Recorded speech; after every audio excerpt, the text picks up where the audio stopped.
Welcome to black board.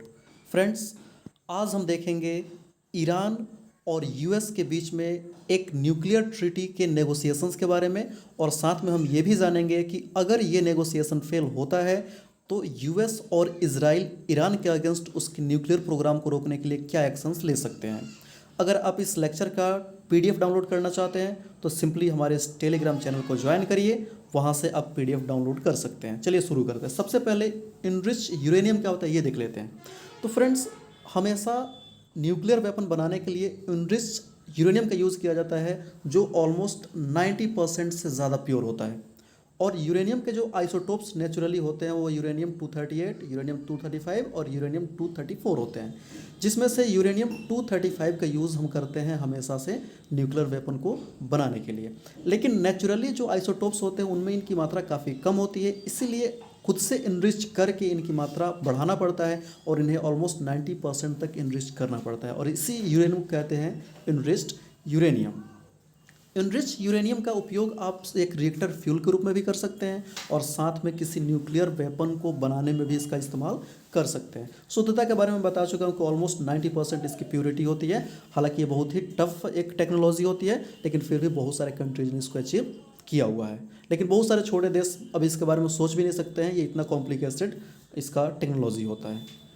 देखते हैं कि ईरान जो है वो एक एनपीटी पे साइन किया हुआ देश है।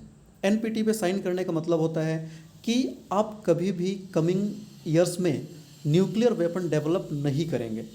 आप चाहें तो सिविल पर्पस के लिए न्यूक्लियर जो टेक्नोलॉजीज़ होती है उसको डेवलप कर सकते हैं, उसको खरीद सकते हैं।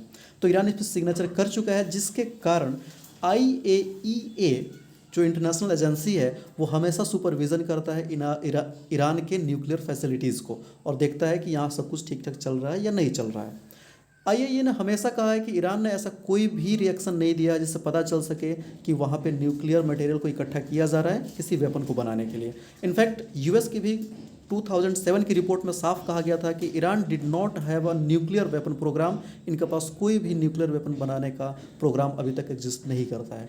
लेकिन आप जानते हैं कि मिडिल ईस्ट में ईरान के सबसे बड़े दो राइवल इजराइल और अरब कंट्रीज़ हैं, और इन दोनों के रिलेशंस यूएसए के साथ काफ़ी अच्छे हैं। दैट्स वाई हमेशा से वहाँ यूएसए इंटरेस्टेड रहा है कि ईरान के पास कहीं से भी ये टेक्नोलॉजी नहीं मिल जाए न्यूक्लियर बम बनाने के लिए, और इसी चीज़ को रोकने के लिए हमेशा से यूएस ने और उसके साथ जो यूरोपियन यूनियन है इनने ईरान के ऊपर सैंक्शंस, इकोनॉमिक सैंक्शंस या न्यूक्लियर सैंक्शंस इम्पोज करते रहे कि ईरान के पास कभी ये कैपेबिलिटी नहीं आ जाए।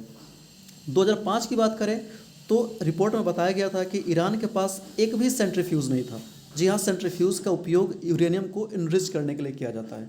लेकिन 2015 आते आते ये आंकड़ा बदल गया और बताया जाता है कि ईरान के पास 19,000 सेंट्रीफ्यूजेस थे, जिसमें से 10,000 काम भी कर रहे थे।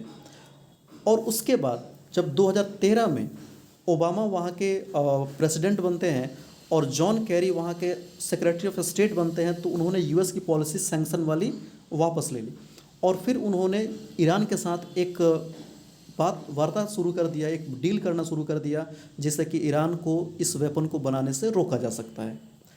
जी हाँ, इस पूरे डील का नाम था joint comprehensive plan of action, जिसको आप लोग शॉर्ट में JCPOA के रूप में जानते हैं। इसमें याद रखिएगा ये क्वेश्चंस बराबर आते रहते हैं कि कौन कौन सिग्नेचर करने वाले कंट्रीज़ थे। तो P5 United States, United Kingdom, France, Russia and China. P5 के साथ एक और कंट्री था जर्मनी, इसलिए इसको P5+1 कहा जाता है, और एक एंटिटी भी था जिसको यूरोपियन यूनियन यहाँ लिखा गया है। तो ये कंट्रीज़ थी और एक एंटिटी यूरोपियन यूनियन था जिनने इस पूरे डील पे साइन किया हुआ था। इससे क्वेश्चंस हमेशा बनते हैं, इसको अभी भूलिएगा मत। और फिर वहाँ से ये डील लागू हो जाती है। इस डील के तहत ईरान ने ये कबूल किया कि हम कभी भी न्यूक्लियर वेपन बनाने की दिशा में आगे नहीं बढ़ेंगे, और कोई भी इंटरनेशनल एजेंसीज़ या यूएस एजेंसीज़ आके कभी भी सर्विलांस कर सकती है कि हम अपने यहाँ इस न्यूक्लियर प्रोग्राम में क्या बनाना चाह रहे हैं या क्या बना रहे हैं। बदले में यूएस ने उनको छूट दी कि अपने मिट्टी पे, अपने देश में वो यूरेनियम इनरिच कर सकते हैं सिर्फ सिविलियन पर्पसेस के लिए, और ये उस समय का ईरान के लिए बहुत ही बड़ा जीत था। लेकिन उसके बाद से अब समय आ चुका था डोनाल्ड ट्रंप का, ये प्रेसिडेंट वहाँ के बन चुके थे और इन्होंने बार बार कहा था कि हम JCPOA से यूएस को बैक करेंगे, यूएस को वहाँ से हटा लेंगे, हम इस डील को ख़त्म कर देंगे।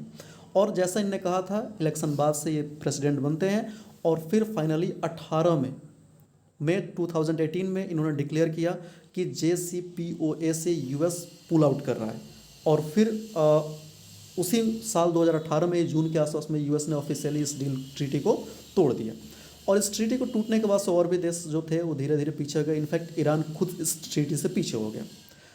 उसके बाद से जो बाइडन का कार्यकाल शुरू हुआ और जो बाइडन ने हमेशा से कहा है कि हम कोशिश करेंगे कि ईरान को वापस से न्यूक्लियर डील में लाया जाए और वहाँ से उनको एटॉमिक बम बनाने से रोका जाए, जिसके लिए अभी लगातार नेगोशिएशंस चल रहे हैं। हालांकि अभी इसका कोई भी रिजल्ट नहीं मिला है। ईरान का कहना है कि आप सैंक्शंस धीरे धीरे हम पे से हटाओ, फिर हम धीरे धीरे अपने इन्वेस्टमेंट लेवल को कम करेंगे, लेकिन इस पर सहमति नहीं बन पाई है।